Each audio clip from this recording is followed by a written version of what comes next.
coming out tonight. Seriously. Seriously.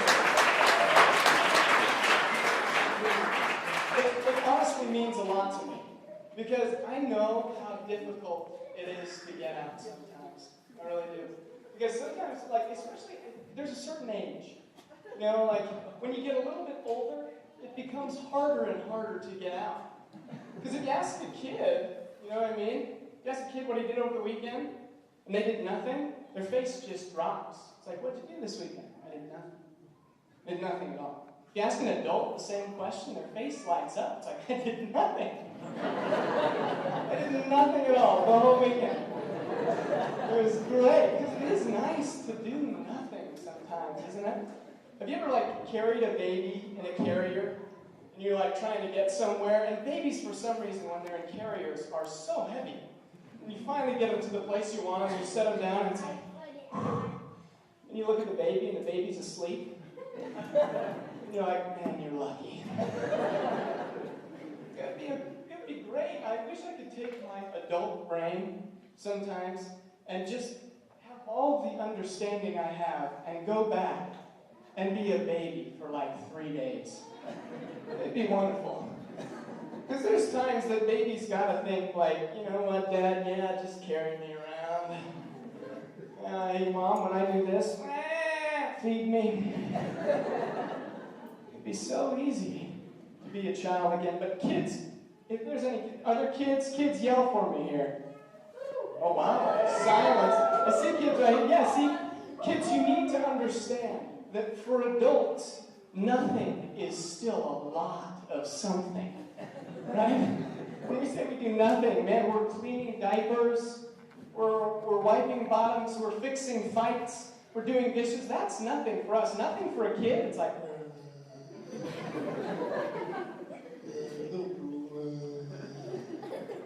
that's nothing for a kid over a small area, and you take a picture of yourself. Let me show you. This is planking. See, and this is cool. This is awesome. I mean, I could do this for the rest of the show, really. This is cool. See, and Truman does this. He's a professional. He's an absolute professional. And at one point, when I'm putting him inside his car seat, only 2 parts of his body will be touching the car seat. Right here on the back of his head and his heels. See, and usually he's in mid-death scream at that point.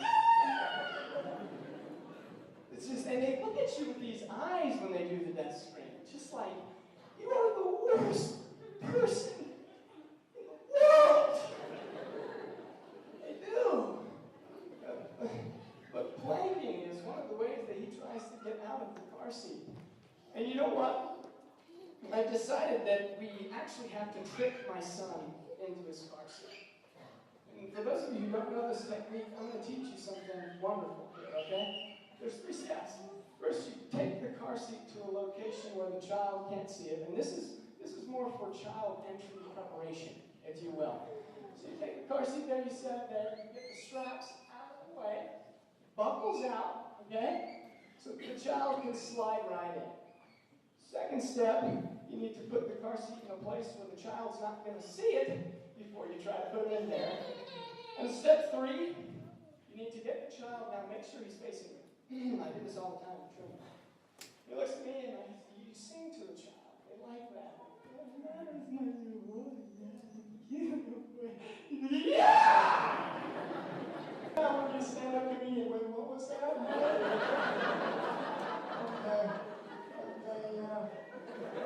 Car seat. What does that mean?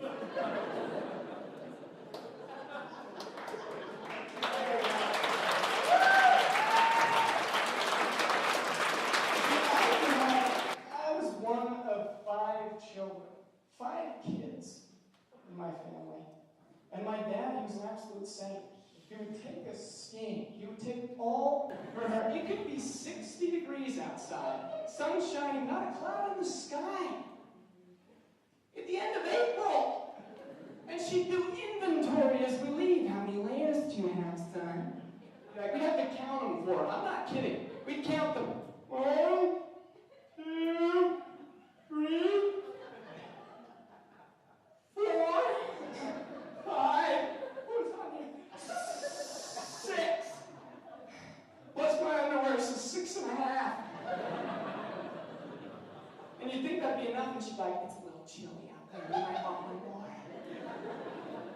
were trying to teach us how to be responsible. And it got to the point where they were like, you know what? We're just going to dress the kids down before we even take them skiing. That way they don't forget anything. So here I am wearing 7 layers of coat and ski pants at home. I felt like the kid from Christmas Story.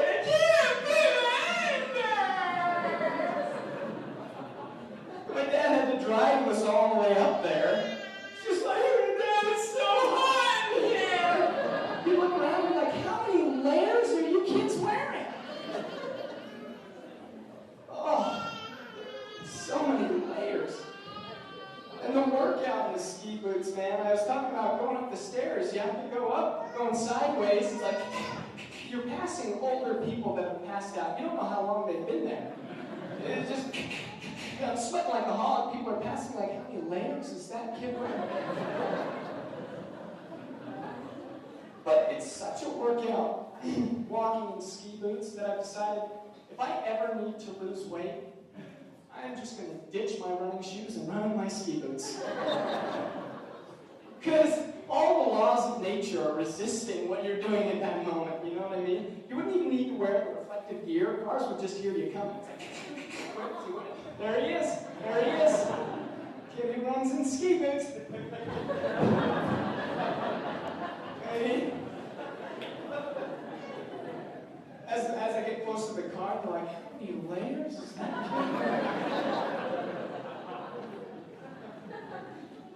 Oh, man.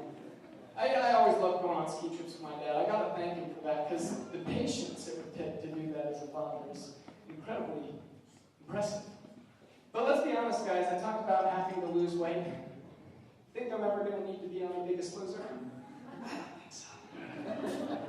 I'm a little bit skinny. I think my son's stronger than I am. Some of you are like, that's pretty obvious. Because I don't really need to lose weight at all. But The Biggest Loser, man, I remember the first time I heard the name of that show and watched it, and I was like, man, that is so rude.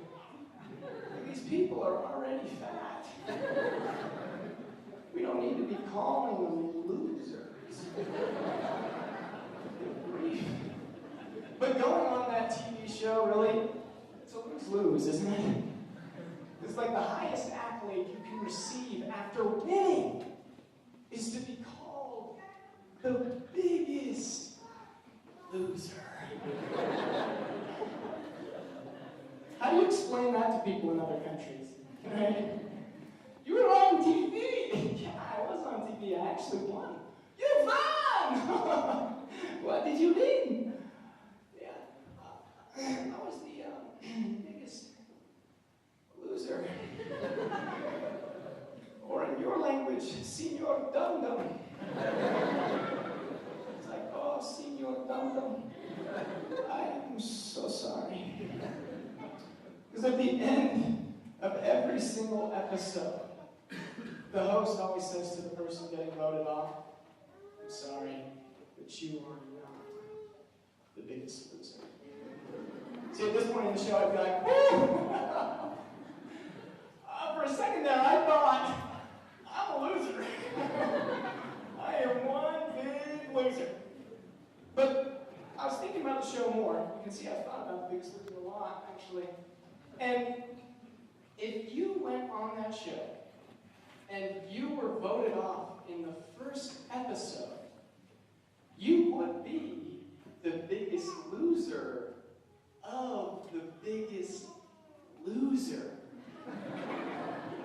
So really,